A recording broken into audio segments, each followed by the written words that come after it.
Can we talk about Christian Moore, please? I'd love to hear what you like about him before I just really let loose. So I'll be really quick here. Like we're talking about a guy who is very fiery, very competitive. He took Trevor Bauer deep in one of those offseason. He took him pretty deep too. We're talking about an optimized swing, lift and pull.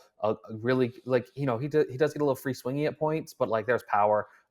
The defensive home is kind of like it's second base or bust. Basically, he's not a great athlete. But he does work his butt off. Like we're talking about a guy who's consistently gets high marks for his makeup. So we're talking about that. It's not a great arm. He's not a great runner, but like if he can be a middle of the order second baseman, built like a fire hydrant sort of guy, like we're talking about a really good pick for them. I know he wasn't their preferred option at that point in the draft. I know speaking to a few people that JJ Weatherholt, they had a deal with him and they were basically going to put him in the major leagues right after the draft. But the Angels, I think they fell backwards into a really nice pick with Christian Moore. Absolutely, they did. Realistically speaking, outside of Cam Smith, who I would give you as being equivalent to what Christian Moore did in 2024, and Nick Kurtz, who I think had the most impressive debut of any player drafted last season. Name a player who had a more impressive first stint in pro ball than Christian Moore. I don't think there is one, and I was really bummed. I was going to go see him when he made his minor league debut with single A team, and then they decided that they were going to do it when he was on the road, and then they moved him the weekend that I was going to go see him. So yeah, but yeah, Christian Moore, like awesome debut. Absolutely.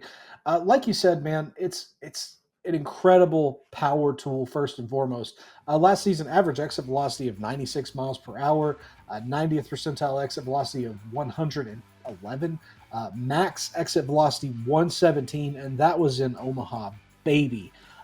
In case you're wondering that this is all just power, no. Christian Moore definitely hit for the cycle in the College World Series as well. There's room for growth with his plate discipline, but he shows an understanding of what he needs to do at the plate. Not like you said, Reese. He can be a bit free swingy, but again, that chase comes from the knowledge that he can do damage to pitches. We punish guys for running kind of high chase rates when we see their power output. Obviously, it makes a little bit more sense. Like you said, I don't really know where the defensive home is going to be long term, but the Angels bought the bat, and that's the best recommendation I can give you in fantasy as well as buy this bat. Christian Moore, this should come as no surprise to anybody, is my number 16 prospect overall in baseball, and Christian Moore is my number 3 player in this year's FYPD class. Uh, outstanding, outstanding player. It's only marginally driven by my disgusting bias towards his college team. Reese, Christian Moore, anything else on him? No, I don't think I could have said it Kid's any a better than that. grinder.